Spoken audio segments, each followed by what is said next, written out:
Graça e paz, igreja.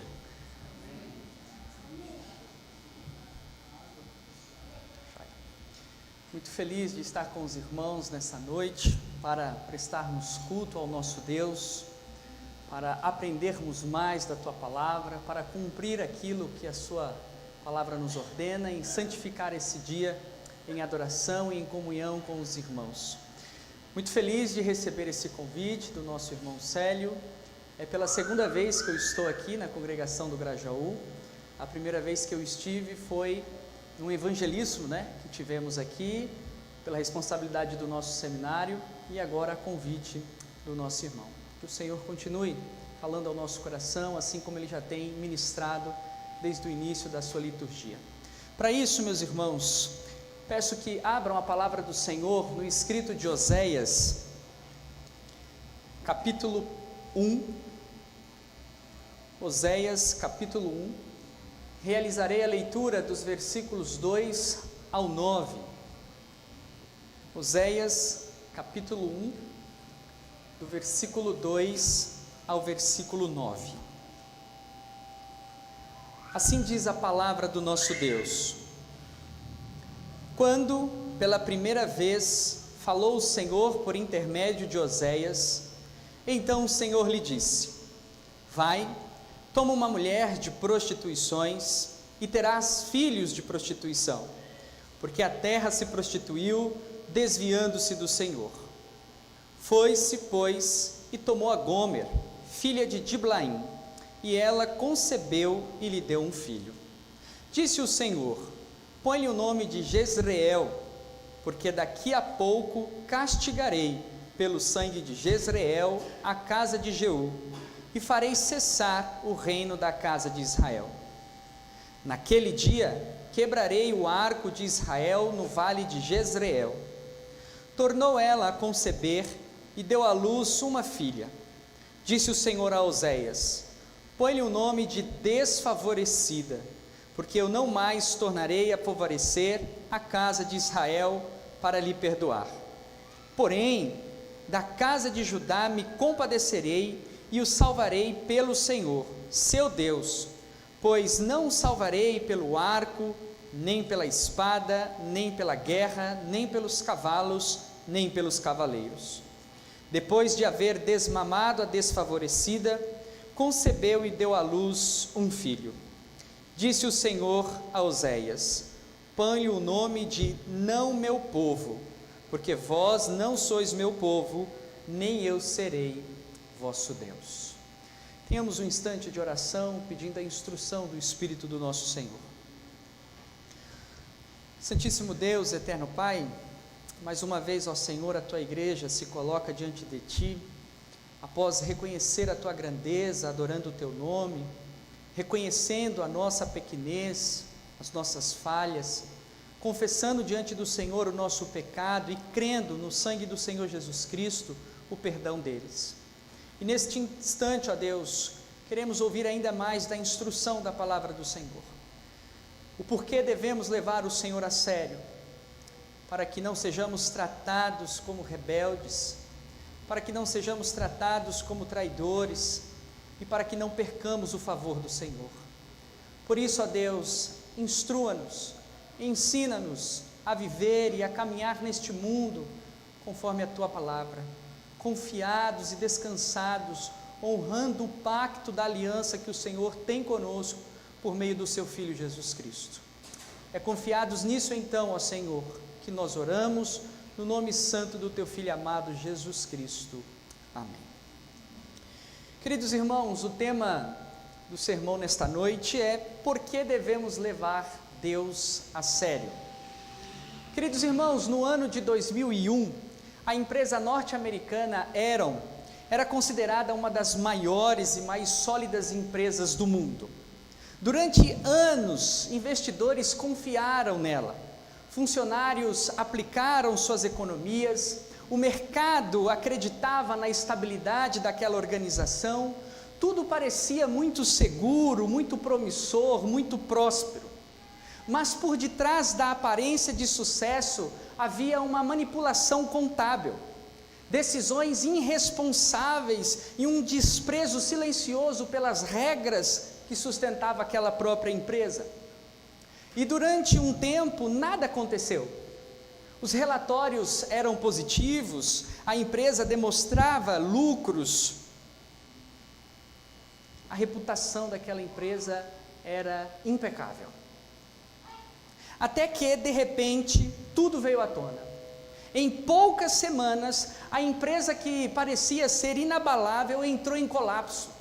Milhares perderam seus empregos, investidores perderam seus recursos, e aquela confiança que foi construída estava agora destruída. E o mais impressionante nessa história não é apenas o fato dela ter caído, mas que os sinais dessa queda já estavam lá há algum tempo. O problema da empresa não surgiu no dia da falência, ele vinha sendo construído já por um tempo, enquanto muitos acreditavam que nada aconteceria. Irmãos, existe algo no coração humano que nos faz acreditar que, porque as consequências não são imediatas, elas nunca virão. Nós nos acostumamos com pequenas concessões, com pequenos afastamentos, com pequenas infidelidades, e como nada parece mudar, continuamos achando que tudo está indo bem. Era exatamente assim que o povo de Israel vivia nos dias do profeta Oséias. Havia prosperidade econômica, havia estabilidade política, havia culto acontecendo, mas espiritualmente a nação de Israel estava traindo o Senhor da aliança. E Deus então levanta o profeta Oséias para confrontar essa falsa ilusão, a ilusão de que nós podemos viver em infidelidade com o Senhor e ainda assim continuar desfrutando das bênçãos como se nada estivesse acontecido. O ministério do profeta Oséias começa por volta do ano 755 a.C., ainda durante o reinado de Jeroboão II. Israel vivia um período de expansão territorial, de estabilidade militar, de crescimento econômico. A nação havia recuperado as suas fronteiras, fortalecido o comércio, garantido a sua presença na política. Aos olhos dos homens era um ambiente perfeito, era o êxito. Contudo, meus irmãos, essa estabilidade era apenas superficial. A prosperidade externa de Israel mascarava uma decadência espiritual extremamente profunda. Israel mantinha a sua estrutura religiosa, celebrava os seus cultos, oferecia os seus sacrifícios, preservava os símbolos de fé, porém, o coração do povo já não era mais exclusivo do Senhor. Oséias, então, é enviado a falar a um povo que estava espiritualmente endurecido e de costas para Deus. A adoração ao Senhor coexistia com práticas sincréticas, a adoração entre o verdadeiro Deus e os falsos deuses, especialmente a Baal, cuja sua ligação era tida como Deus da prosperidade, o Deus da fertilidade. Politicamente, quando Oséias iniciou seu ministério, a dinastia de Jaú, o reinado de Jaú, ainda reinava sobre Israel. No entanto, aquela estabilidade dinástica, aquele reinado, estava próximo do fim. Após a morte do rei Jeroboão II, o reino do norte mergulharia em uma sequência de assaltos, de assassinatos. Oséias, então, não apenas anunciou o juízo àquele povo, como também o desmoronamento político daquele reino do norte. Está evidente para nós que Oséias aqui é levantado ao reino do norte e cujo seu ministério durou por aproximadamente 30 anos, dolorosos e mais difíceis para a nação de Israel. O ministério de Oséias, portanto, meus irmãos, marca para nós aqui a relação da nação de Israel com o Deus de Israel.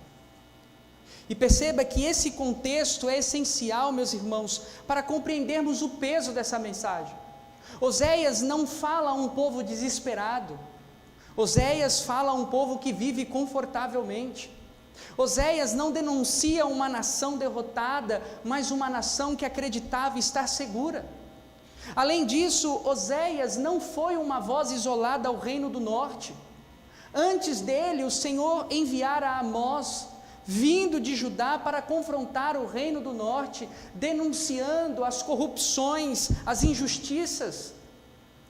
Oséias então aprofunda esse diagnóstico, revelando a raiz de todo esse mal e apontando que o problema da nação de Israel era as distorções espirituais.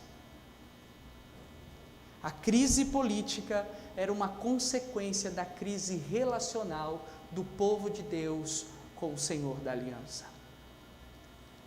É nesse cenário então, meus irmãos, que o casamento do profeta Oséias ganha significado.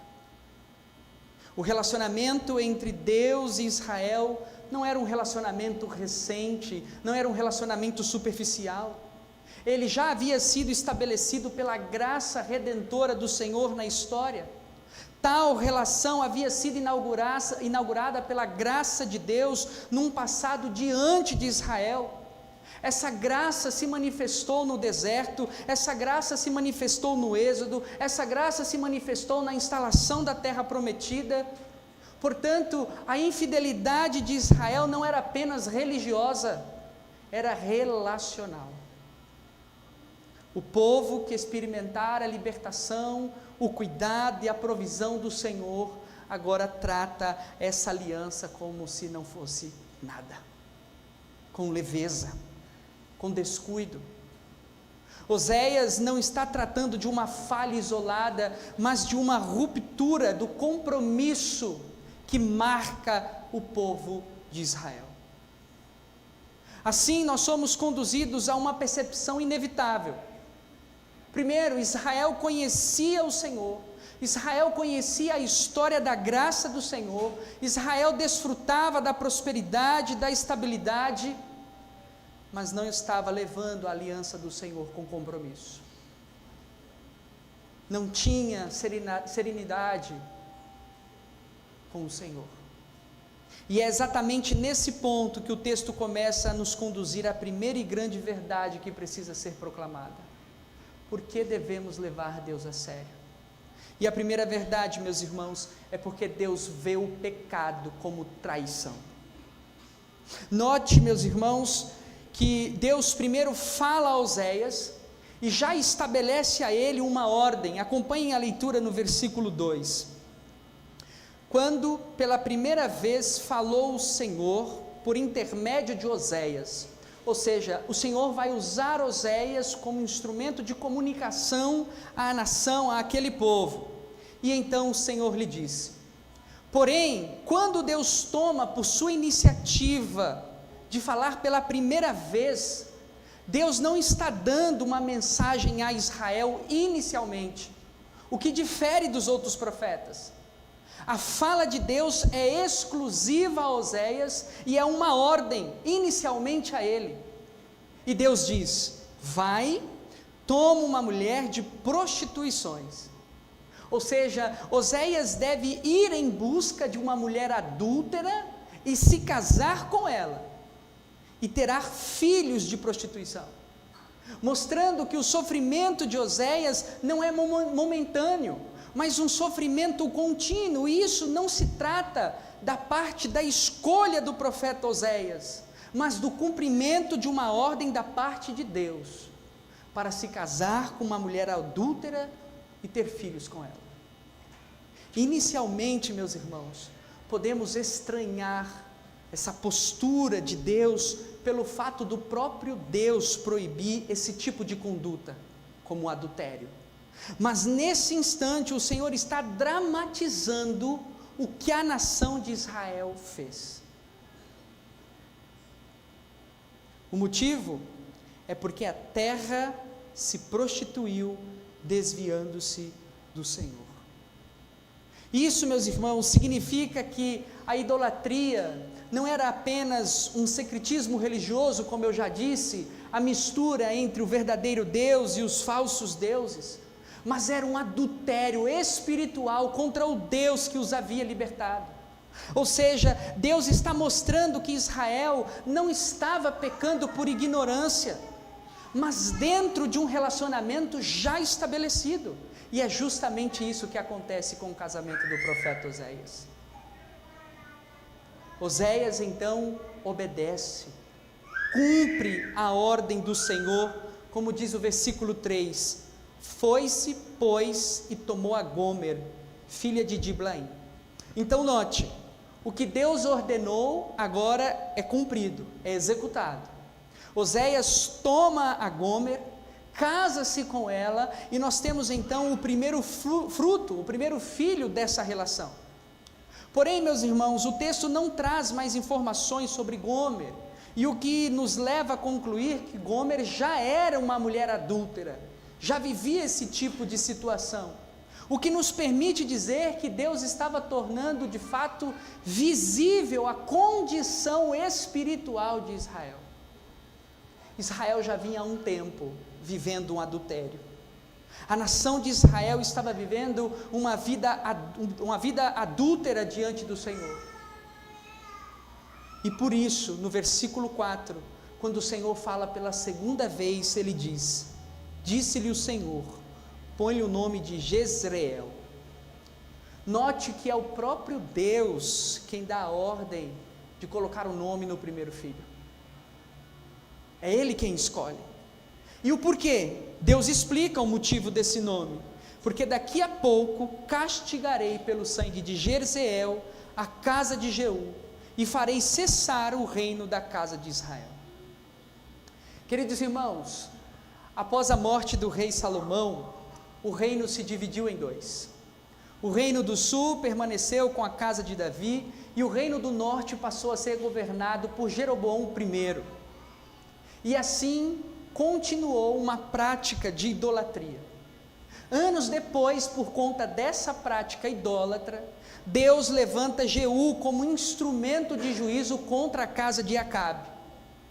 E no vale de Jezreel, ele derrota, ele derrama sangue e ali inicia o seu reinado.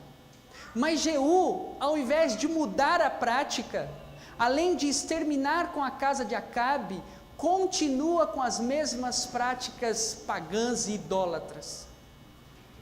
E o Senhor então elimina também o reinado de Jeú. Por isso, quando nós lemos o versículo 4, Deus dizendo, põe-lhe o nome de Jezreel, significa de que Deus semeia ou Deus espalha, e aqui carrega o tom, a ideia de dispersar em juízo. O vale que marcou o início, o começo da casa de Jeú, marcaria também o seu próprio fim. Meus irmãos, quando o Senhor declara que castigarei, ou seja, um juízo futuro, pelo sangue de Jezreel, e farei cessar uma interrupção definitiva ao reino de Israel, ele está dizendo, anunciando o fim daquela dinastia, o fim daquele reinado. E pouco tempo depois, do próprio reino do norte, culminando com a invasão dos assírios, e consequentemente com a quebra do arco de Israel, que seria o próprio Deus pelejando contra o seu próprio povo. Assim, meus irmãos, o nome do primeiro filho de Oséias era um sinal, o sinal de que Deus pelejaria contra a nação de Israel. O vale de vitória agora se tornaria em vale de derrota. O juízo de Deus sobre o seu próprio povo. Deus, além de os entregarem nas mãos dos assírios, o versículo 5 continua dizendo, naquele dia, no momento oportuno, o Senhor quebrará o arco de Israel no vale de Jezreel. Ou seja, não será apenas uma invasão dos inimigos, será o próprio Deus pelejando contra o seu próprio povo. Queridos irmãos, ao vermos Deus tratar o pecado como traição, encarnando essa realidade ao sofrimento real de Oséias, somos levados a perceber algo ainda mais profundo no plano redentor.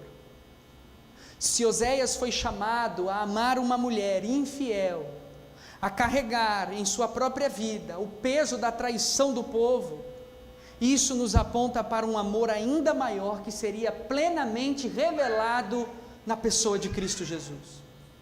Porque diferentemente de Oséias, que apenas representa o drama dessa cena, Cristo é o próprio Deus que entra na história e assume sobre si as consequências de um povo infiel.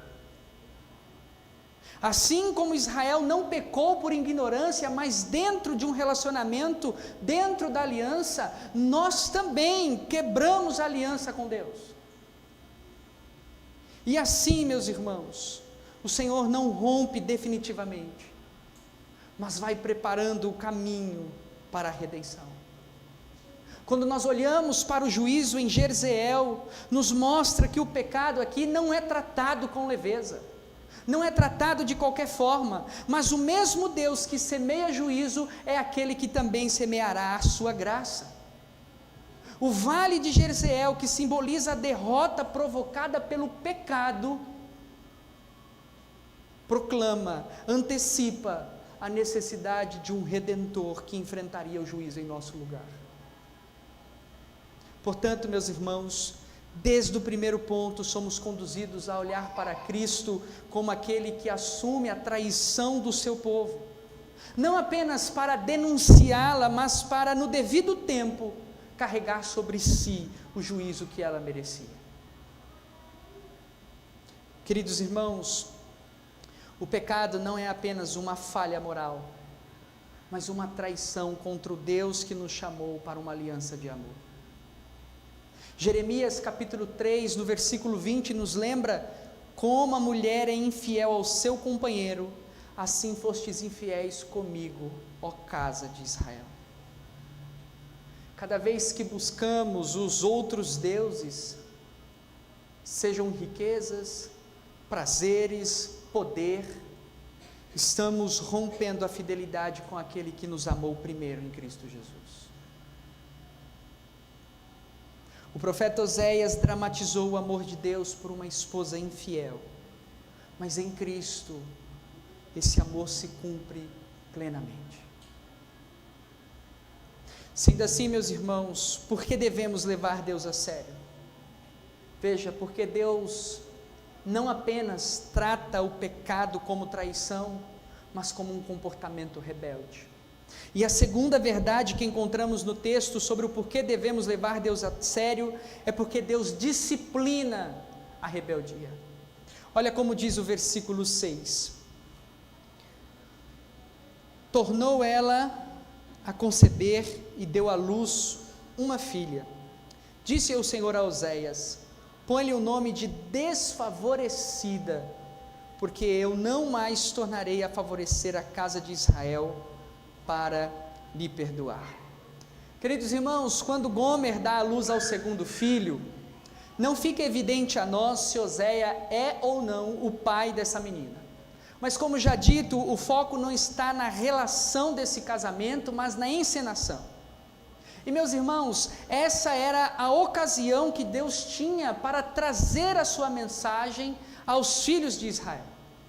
E certamente, quando as pessoas abordassem os filhos de Oséias e perguntassem o nome daquelas crianças, ficariam curiosos, e ali se tornaria uma oportunidade única para Oséias explicar o nome daquelas crianças e assim trazer a mensagem de Deus.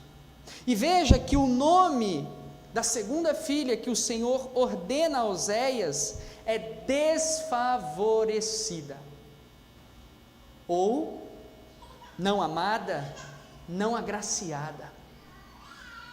Oséias não tem sequer a opção de tentar encontrar um nome mais adequado para os seus filhos.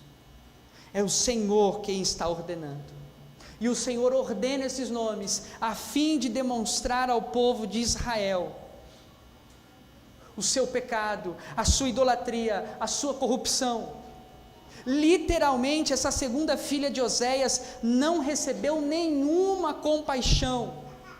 Deus estava retirando a sua misericórdia pactual, e a razão disso, o motivo disso era porque eu não mais tornarei a favorecer a casa de Israel, não mais continuarei a ter compaixão de vocês.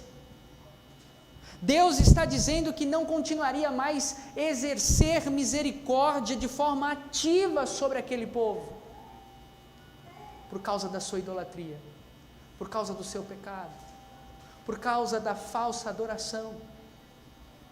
O Senhor não está quebrando a sua aliança, mas retirando a sua graça como disciplina, como correção de um povo rebelde. Isso intensifica ainda mais quando o Senhor diz: porque eu não mais tornarei a favorecer a casa de Israel para lhe perdoar.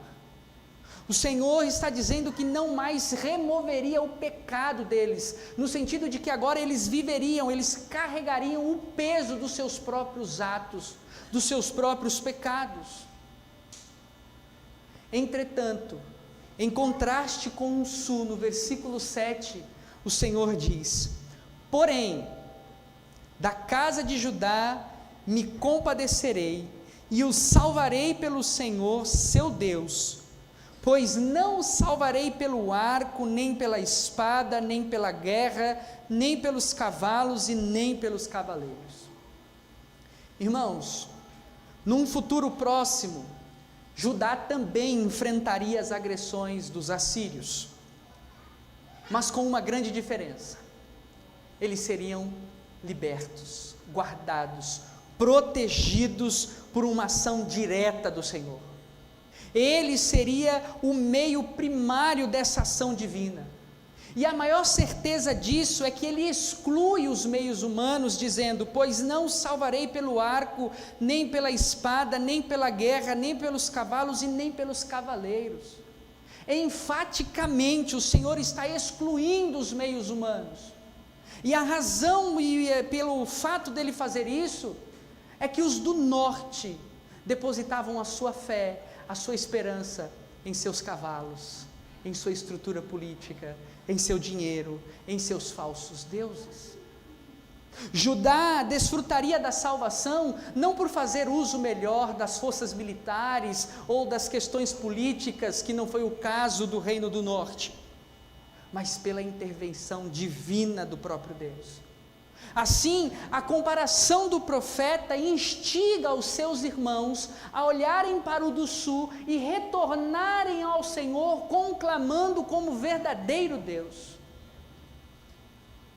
Por essa razão o profeta faz essa comparação.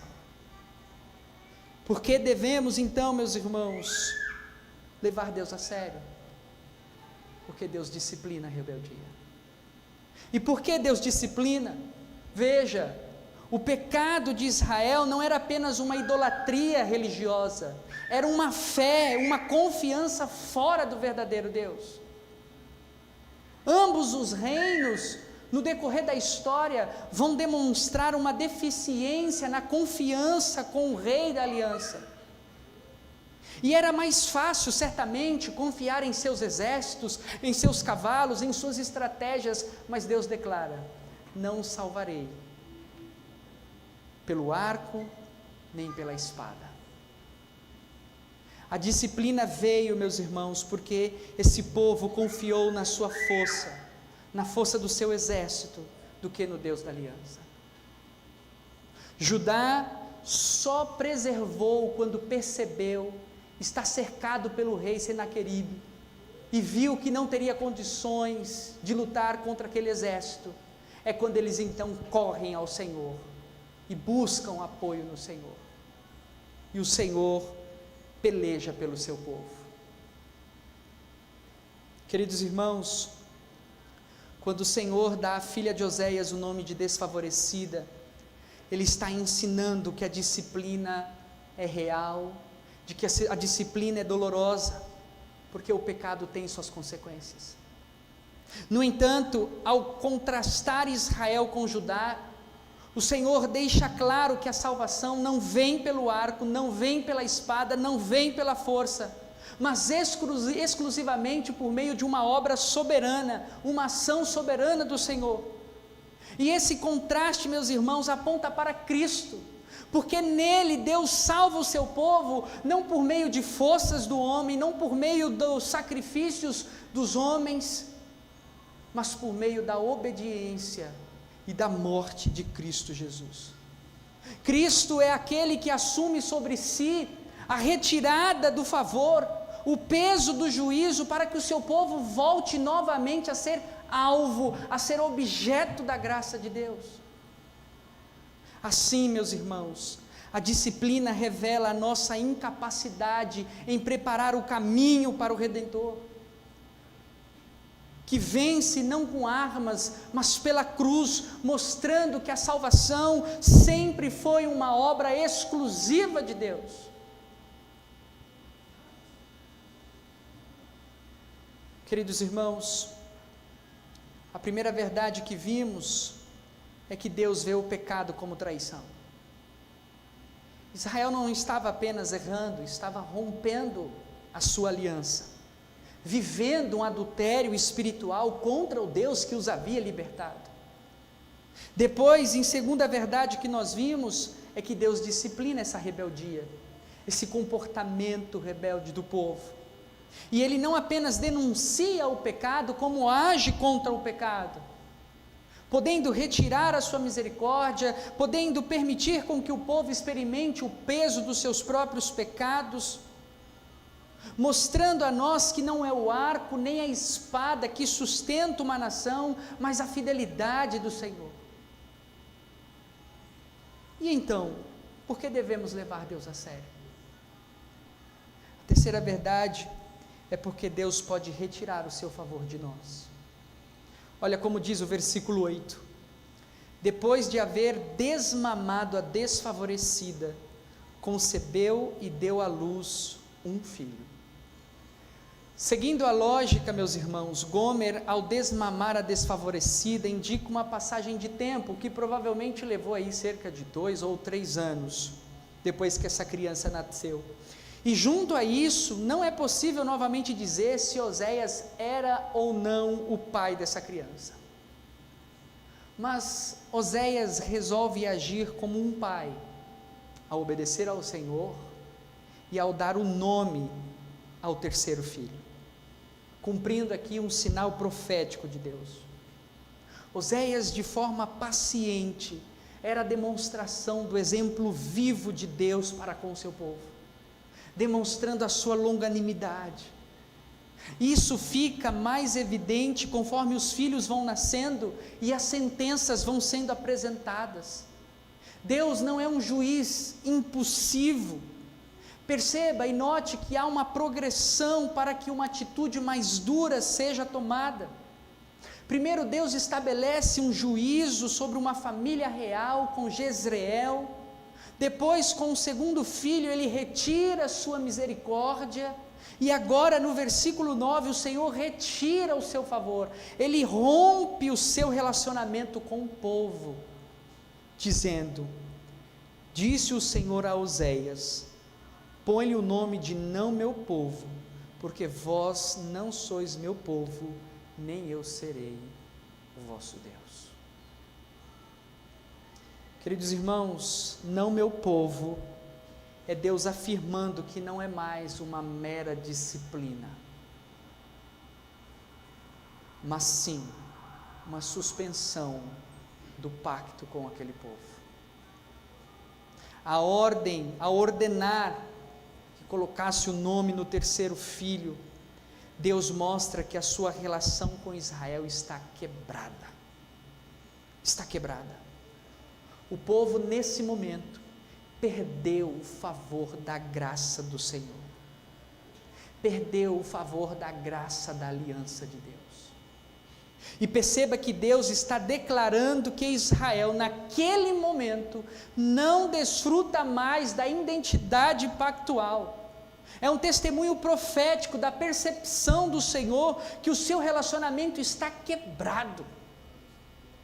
A expressão meu povo, meus irmãos, era o grau mais elevado, resumindo ali o vínculo da aliança entre Deus e Israel.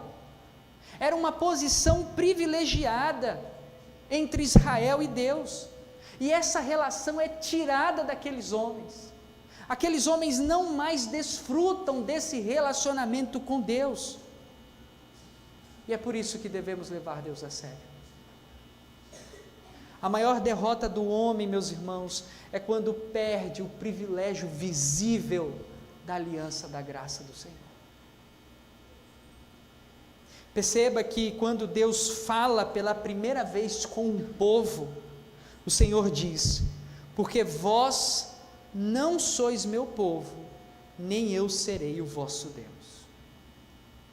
Deus está suspendendo os privilégios visíveis do seu relacionamento, do relacionamento da aliança, e fica mais ainda intensificado quando diz o Senhor de que Ele não será mais o Deus deles.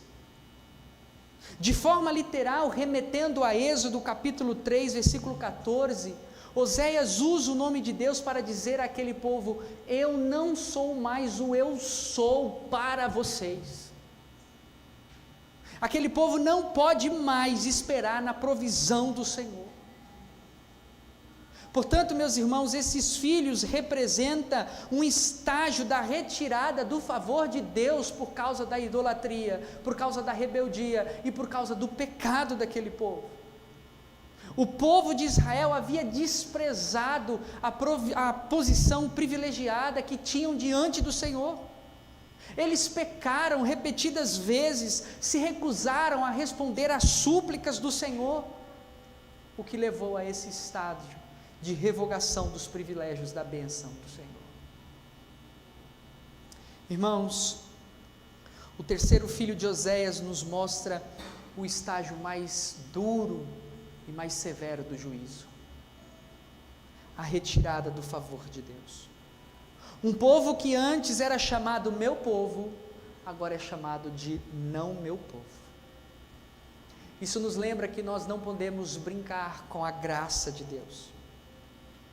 A maior derrota do homem é perder os privilégios da presença divina e do favor divino do Senhor. Não é perder bens, não é perder emprego, não é perder uma reprovação no seminário. A maior derrota de um homem é perder a presença visível da graça de Deus. Irmãos, essa retirada do favor não deve ser pensada apenas em termos geográficos, em termos históricos. Ela se manifesta quando pessoas continuam frequentando o culto, ouvindo a palavra, participando externamente da vida da igreja, mas que já não desfrutam mais de uma comunhão viva com Deus. Há nome de povo, mas não há identidade. Há forma, mas não há presença de Deus. Esse é o juízo mais severo. Não quando Deus nos aflige externamente, em questões materiais, em questões pessoais, mas quando Ele deixa de estar visivelmente em nossa vida, permitindo com que sigamos essa caminhada sem a alegria visível da sua graça sobre nós. Mas a boa notícia, meus irmãos, é que em Cristo essa sentença é revertida. Veja que onde havia rejeição, agora com Cristo há adoção. Onde havia afastamento, agora há reconciliação. O apóstolo Paulo, quando escreve aos Romanos, no capítulo 9, versículo 25, citando esta passagem de Oséias, ele lembra que Deus chama de seu povo aqueles que antes não eram seu povo. Nós, meus irmãos, não éramos povos de Deus, mas pelo sangue de Cristo, pelo sangue do Cordeiro, nos tornamos o povo do Senhor. O nome não meu povo se torna em Cristo agora o Filho do Deus vivo, conforme descreve o versículo 10. Essa é a esperança que sustenta a nossa fé. Somos filhos de Deus por causa do sangue de Cristo Jesus. Perceba que quando o favor é retirado por causa da nossa rebeldia, Cristo é aquele que por causa da sua fidelidade nos restaura novamente, por meio da sua graça. Sendo assim, meus irmãos, podemos concluir ao longo desse texto que fomos conduzidos a uma pergunta central: por que devemos levar Deus a sério? Nós vimos em primeiro lugar, porque Deus olha para as nossas práticas pecaminosas como uma traição. Quando pecamos, estamos traindo o Senhor, e Deus olha isso como uma traição, assim como o relacionamento de Oséias. Em segundo lugar, vimos que Deus age contra essa traição, Ele disciplina o seu povo. E em terceiro lugar, Deus pode retirar de nós a graça visível, por conta da nossa incredulidade, por conta da nossa idolatria. Mas o texto não nos conduz a uma vida de desespero. O texto nos leva agora e nos conduz à cruz de Cristo. Aquilo que Israel experimentou historicamente como juízo, como disciplina, como retirada do favor, encontra o seu cumprimento definitivo em Cristo. Na cruz, meus irmãos, o Filho de Deus assume a posição de um povo infiel. Ele experimenta o abandono quando diz: Deus meu, por que me desamparaste? Ele carrega a disciplina que nos era devida, ele se faz maldição por nós, assumindo as sanções da aliança quebrada, que eu e você quebramos diante de Deus. Para quê? Para que aqueles que não eram não meu povo, fossem chamados filhos do Deus vivo. Por meio do Cristo, meus irmãos, nós agora somos chamados filhos do Deus vivo. O que em Oséias era sentença de juízo, meus irmãos, em Cristo se torna uma promessa de restauração. Em Cristo nós somos restaurados com o Pai novamente.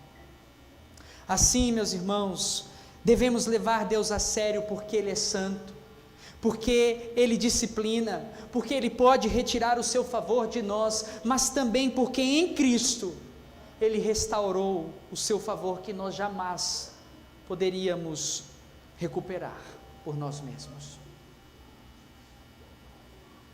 A cruz, meus irmãos, portanto, a morte de Cristo nos impede de banalizar o pecado, de banalizar a nossa relação com Deus, de banalizar a aliança que o Senhor fez conosco por meio do seu Filho Jesus Cristo.